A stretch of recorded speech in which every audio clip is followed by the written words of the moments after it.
So this is my plan for my whole Halloween theme of decorations outside this year. I wanted to do something that was like a traditional creepy Halloween carnival. I think I'm influenced by like 90s, early 2000s Disney original channel movies that are Halloween-ish. So I've also had this idea in my head for a while of just like wanting a funhouse entrance just because like I love the look of that and it seemed like a fun art project to do, but I haven't really had an opportunity to implement that in anything that I've done. So this is the perfect time to do it. This is what I'm imagining. So this is the front of my house. This is what I'm thinking for the funhouse entrance thing. I want to have it be like entering through a giant creepy cat's mouth.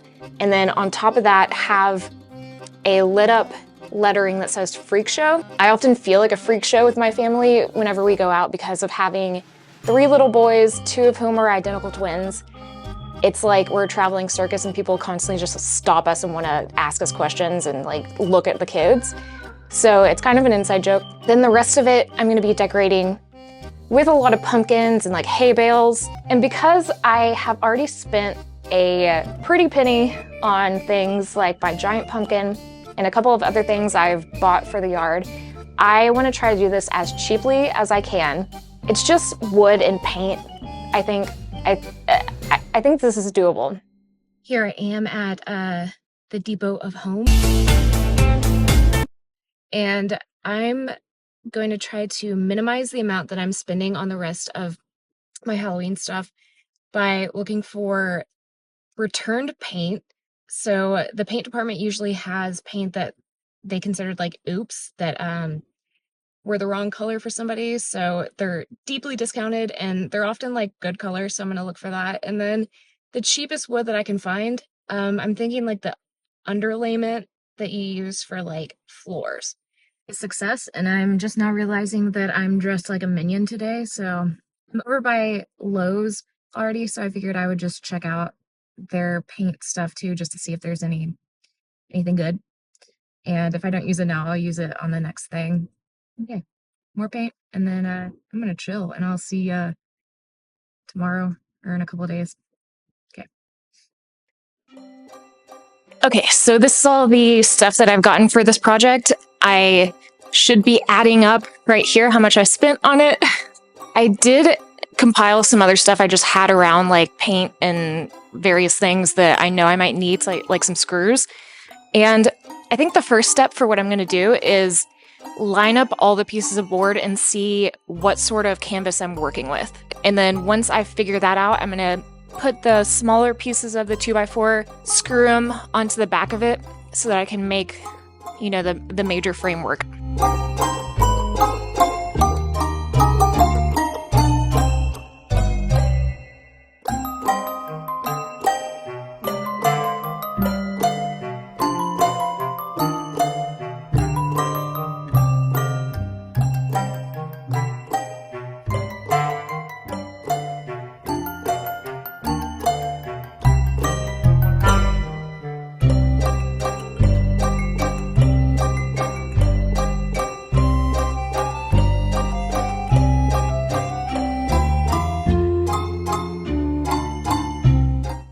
So I've got the template made for the freak show sign, and now I'm going to trace it out onto this scrap piece of whatever wood that I had.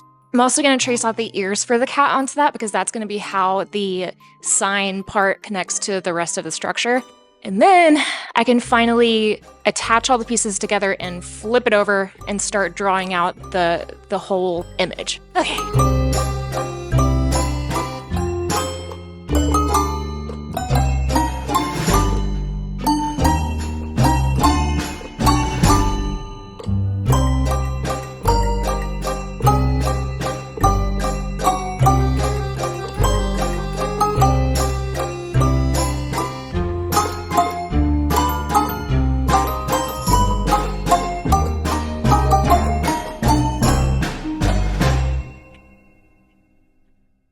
Okay, well, the structure is built, and I don't know why, but I'm just like very stuck on what I'm going to be drawing. I have something planned out obviously already, but like I just having like a block.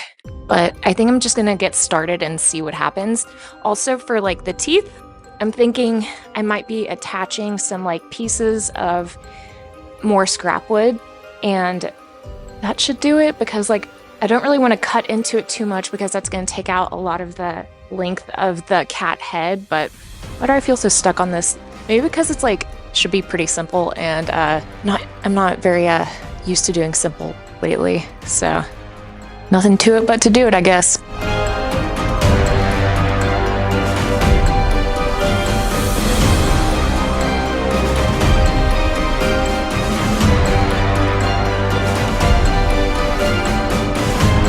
I've got the majority of it blocked out and ready to paint, and now comes the hard part of trying to decide what paints are going to go where. So I'm thinking, because I want it to be a black cat, but the background also needs to be black, I'm going to do like a dark gray for the color of the cat fur. All the dark colors I'm probably going to be doing last because I want to start out with the neon spray paint that I got. That's what I'm going to be using as like outlines for everything.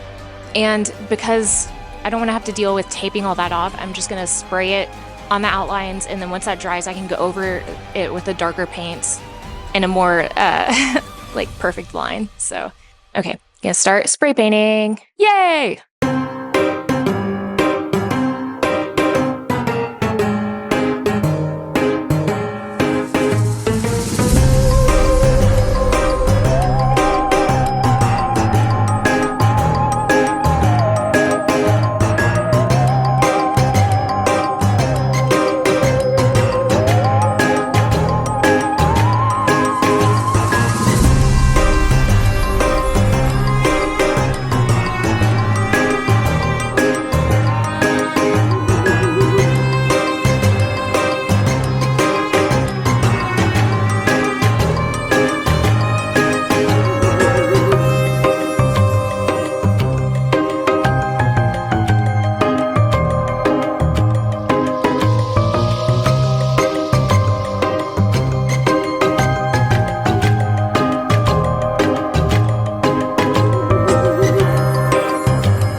So I feel like this is looking kind of lackluster and not really sure how to improve on that. I'm thinking of adding like another like ripple of red around the inside of the mouth, and then maybe like a line of blue around the outside of the whole face, because I'm planning on doing the lettering up top in blue, so it would bring that color back in. But I'm not loving it.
So the lettering is done, and now I need to drill a bunch of holes so I can fit these lights through them.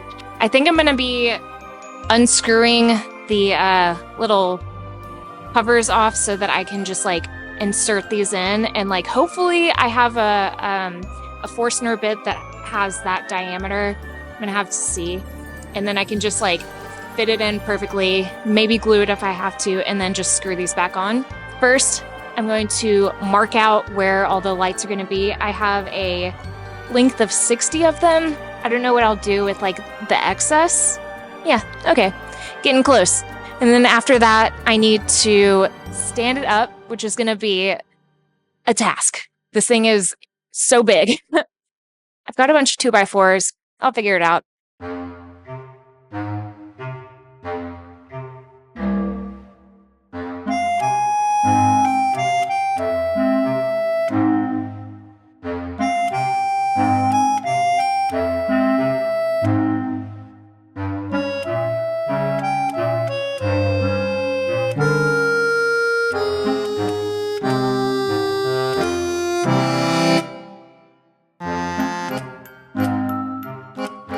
Now please enjoy me trying to lift this behemoth of a thing up and against this wall over here. I'm going to try to put some sort of like bracing on the back of it so that it can stand up independently. It doesn't have to stand up independently because I'm going to have it resting against the front of the porch, but it would be nice if it did. I might not attach the back of it with screws currently because I'm going to have to disassemble this whole thing to transport it back to my house anyway. But I'm gonna try. I'm gonna try to do this. This thing is extremely heavy.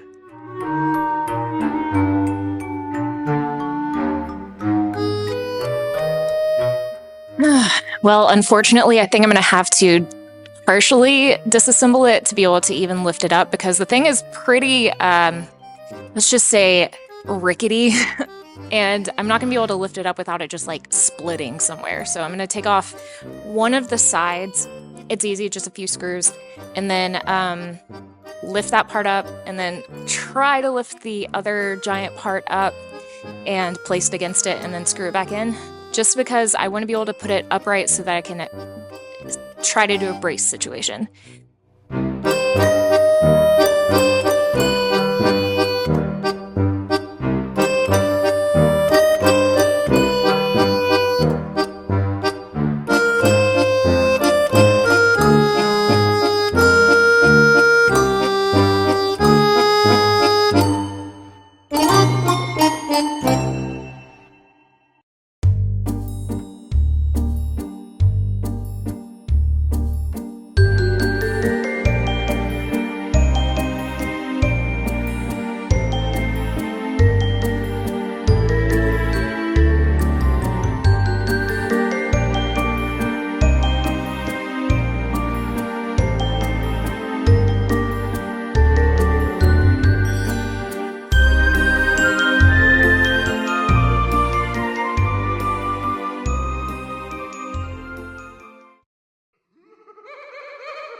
Well, here she is. It's done. Surprisingly, I don't super hate it anymore, only a little bit, just because it didn't turn out like how I was imagining, and to be honest, it's like way bigger than what I needed. I think I just got on a roll with making really big things that I just like went even bigger this time because it's got a foot or so on the Grim Reaper, so this is now the biggest thing I've ever made. But, you know, it works for what it is, and it's fine. It is what it is.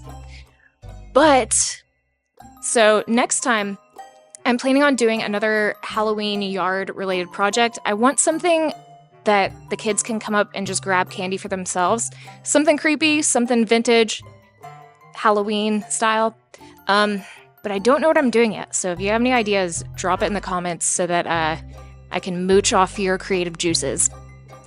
But yeah, otherwise, come hang out with me on Instagram in the meantime, and subscribe, watch some other videos. Go check out some other makers doing cool, creepy Halloween stuff. There's a lot going around right now, so it's great. And yeah, I'll see you next time. Thank you for being here.